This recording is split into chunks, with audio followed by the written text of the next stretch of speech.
जय हिंद। आप सभी का एक बार फिर स्वागत है आपके अपने यूट्यूब चैनल सैनिक समाचार में। कैसे हैं आप सब? आशा करता हूं सब अच्छे होंगे। आज इस वीडियो में हम स्पर्श पेंशन की इनिशिएशन से लेकर सैंक्शन तक की पूरी क्रोनोलॉजी यानी शुरू से लेकर अंत तक की जाने वाली कार्रवाई को समझेंगे, क्योंकि आज स्पर्श के बारे में कंप्लीट जानकारी लेंगे, जिसके बाद किसी भी प्रकार का कोई डाउट नहीं रहेगा। वीडियो थोड़ा लंबा है क्योंकि स्टेप बाय स्टेप पूरा प्रोसेस कवर किया गया है, इसलिए आपसे एक रिक्वेस्ट है कि पूरे स्पर्श सिस्टम को समझने के लिए वीडियो के साथ अंत तक बने रहें। पहले हम जानेंगे उन पेंशनर्स के बारे में जो बैंक या सीपीपीसी या सीपीडीए से पेंशन लेते हैं। साथियों, प्रेजेंट टाइम में पोस्ट 2016 रिटायरीज का डाटा स्पर्श में माइग्रेट किया जा रहा है। इसके बाद प्री 2016 का डाटा स्पर्श में माइग्रेशन होगा। अब स्टेप बाय स्टेप समझते हैं कि इनिशिएशन यानी बैंक द्वारा पेंशन को स्पर्श में इनिशिएट करने से लेकर सैंक्शन यानी पीसीडीए द्वारा फर्स्ट पेंशन आपके खाते में क्रेडिट करने तक के पूरे प्रोसेस के बीच में आपको क्या क्या करना है।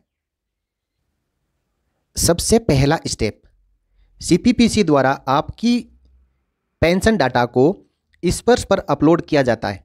इसके बाद सीपीपीसी आपकी पेंशन को बैंक से बंद कर देता है और आपके मोबाइल पर एक मैसेज आता है जिसमें लिखा रहता है, as per PCDA directives your pension has been migrated from bank to Sparsh PCDA pension. साथियों, यहाँ पर ध्यान रखने वाली बात यह है कि यदि आपका मोबाइल नंबर आपके पेंशन अकाउंट के साथ अपडेट है तथा वही नंबर आपका सीपीपीसी या बैंक स्पर्श में अपडेट करती है तो ही आपको मैसेज आएगा।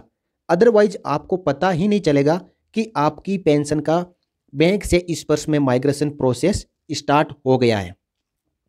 आपका मोबाइल नंबर आपके बैंक खाते के साथ अपडेट होने के बावजूद भी कभी कभी सीपीपीसी आपका पेंशन डाटा को स्पर्श में अपडेट करते समय मोबाइल नंबर लिंक नहीं करता या गलत मोबाइल नंबर लिंक कर देती है, इसलिए आपको मैसेज प्राप्त नहीं हो पाता। अतः सीपीपीसी से समय समय पर संपर्क करते रहें। वे साथ ही अपनी पेंशन का बैंक से स्पर्श में माइग्रेशन का स्टेटस पीसीडीए पेंशन की मेन वेबसाइट व स्पर्श वेबसाइट दोनों पर चेक करते रहें, क्योंकि बैंक से स्पर्श में माइग्रेशन के बाद आपका स्पर्श पीपीओ नंबर जनरेट हो जाता है तथा उसकी स्टेटस ट्रैक माइग्रेशन के समय आपको दिखाई देती है। तो साथियों, ये था फर्स्ट स्टेप। अब हम जानेंगे second step.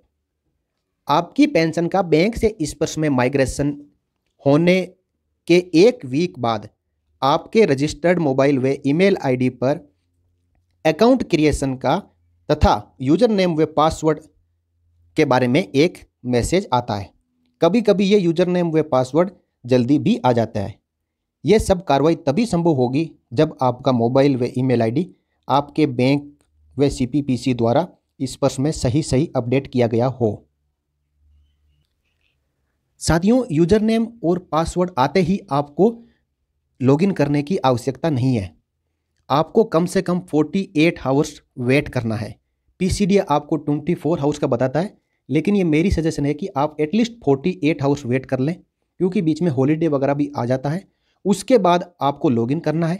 First time login के समय आपको आपका इनिशियल पासवर्ड भी चेंज करना है। उस दौरान आप अपना नया पासवर्ड डालकर सबमिट करने के बाद ही आप स्पर्श में लॉगिन कर पाओगे। पासवर्ड कैसा बनाना है, इसकी इंस्ट्रक्शंस आपको लॉगिन विंडो में पासवर्ड चेंज के दौरान दिखाई देगी। अब हम जानेंगे थर्ड स्टेप। स्टेप 2 के कंप्लीट होने के बाद आपको तुरंत ही लॉगिन में कोई डाटा या ऑप्शन दिखाई नहीं देता है, क्योंकि इस समय बैंक द्वारा अपलोड किए गए आपके पेंशन डाटा का पीसीडीए पेंशन इलाहाबाद द्वारा ऑडिट किया जाता है और ये ऑडिट करने में पीसीडीए को 4 से 5 दिन लग जाते हैं। उसके बाद पीसीडीए आपके पेंशन डाटा को आपके अकाउंट यानी पीसीडीए द्वारा स्पर्श के अकाउंट के साथ में लिंक किया जाता है। जैसे ही लिंक कर देंगे उसी समय आपको स्पर्श में आपके लॉगिन में आपका डाटा दिखाई देगा। इसलिए जिस दिन आपको यूजर नेम और पासवर्ड प्राप्त हो जाता है और आप फर्स्ट टाइम लॉगिन कर लेते हो, उससे आपको 7 से लेकर 10 दिन तक इंतजार करना पड़ेगा आपके पेंशन डाटा वेरिफिकेशन के लिए। उसके बाद आपके लॉगिन में पीडीवी का ऑप्शन आता है और पीडीवी डाटा अवेलेबल होने के बाद आप अपने पेंशन डाटा का वेरिफिकेशन कर सकते हैं। आपको अपनी कंप्लीट जानकारी वहां पे चेक कर लेनी है और स्टेट थ्रू या रिक्वायर अथोराइजेशन के थ्रू आप अपने डाटा को एडिट और अपडेट करके डिक्लेरेशंस को आधार वेरीफाई करना होता है। इसके बाद आप अपने इनकरेक्ट डाटा को तब तक एडिट और अपडेट नहीं कर पाओगे जब तक कि स्पर्श के थ्रू आपकी फर्स्ट पेंशन आपके खाते में क्रेडिट ना हो जाए। साथियों, अब हम जानेंगे फोर्थ स्टेप। स्टेप 3 के कंप्लीट होने के लगभग 15 डेज बाद आपके मोबाइल पर एक मैसेज और प्राप्त होता है जिसमें लिखा होगा कि आपका पीपीओ जनरेट हो गया है, अब आप डाउनलोड कर सकते हैं। इस मैसेज के आने के बाद 48 आवर्स वेट करना है, उसके बाद ही आपका पीपीओ आपके लॉगिन में अवेलेबल होगा। इस दौरान आपको पेंशन का इंतजार नहीं करना पड़ेगा, यानी पेंशन जो बैंक से इनिशिएट हुई है और आपका पीपीओ आने तक इसके बीच में आपकी पेंशन भी आ जाएगी और जिसकी नहीं आती है उनकी पीपीओ आने के बाद आ जाएगी। पेंशन इसके बाद आप अपनी पेंशन स्लिप भी डाउनलोड कर सकते हैं।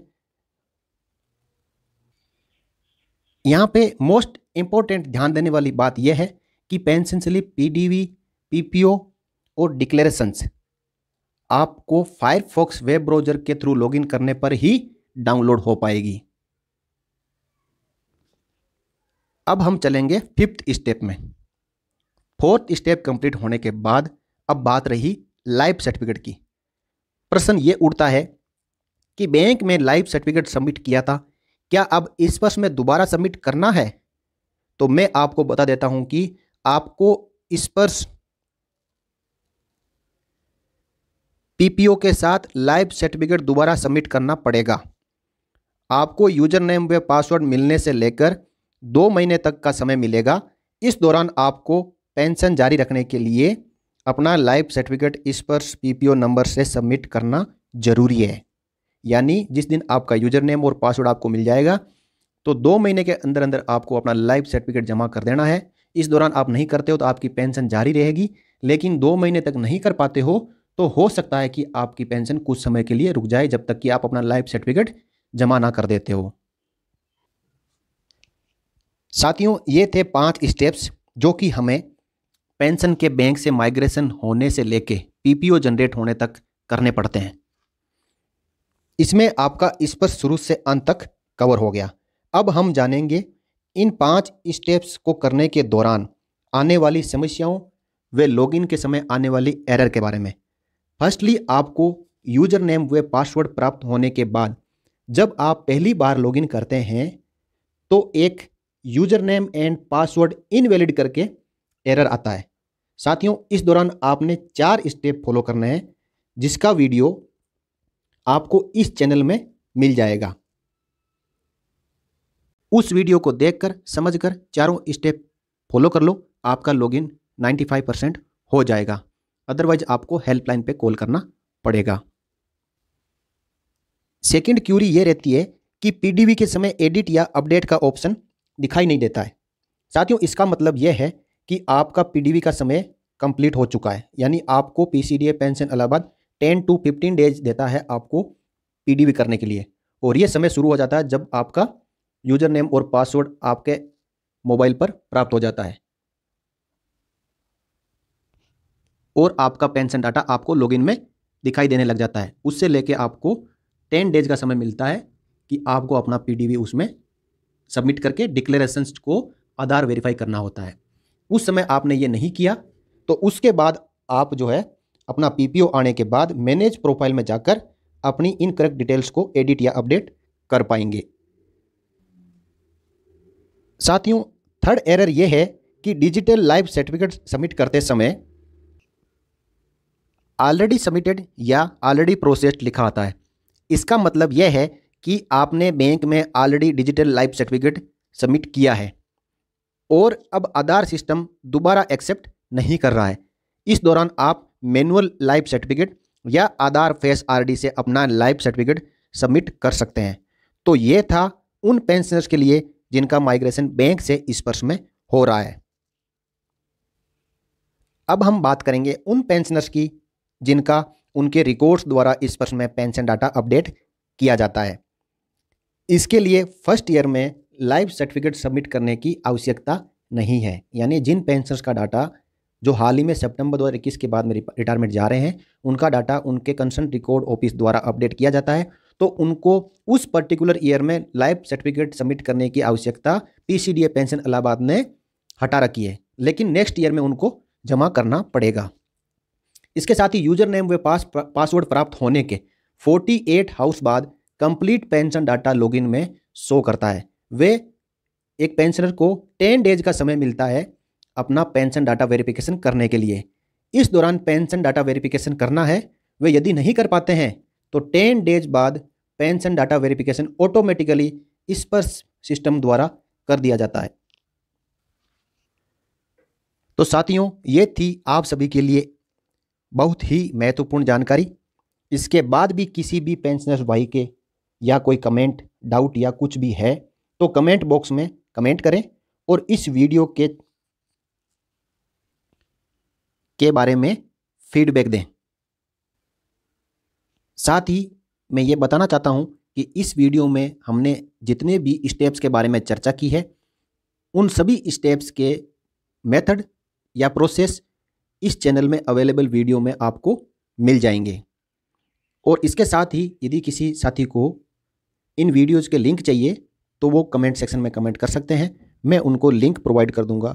यदि किसी भी स्टेप के अंदर कोई समस्या या दिक्कत आ रही है तो कृपया कमेंट जरूर करें। आपको उसी से रिलेटेड प्रॉब्लम को सॉल्व करने के लिए या उस स्टेप को कंप्लीट करने के लिए आपको वीडियो का लिंक मैं सेंड कर दूंगा ताकि आपको कोई प्रॉब्लम ना आए। तो साथियों, कैसी लगी जानकारी? अपना कीमती सुझाव जरूर दें। इस वीडियो में इतना ही साथियों, फिर मिलेंगे अगले वीडियो में एक नई जानकारी के साथ। कृपया वीडियो को लाइक व शेयर करें तथा चैनल को फर्स्ट टाइम विजिट कर रहे हैं तो सब्सक्राइब करके बेल आइकन प्रेस करना ना भूलें। सैनिक समाचार चैनल के साथ बने रहने के लिए आपका धन्यवाद। जय हिंद, जय भारत, वंदे मातरम।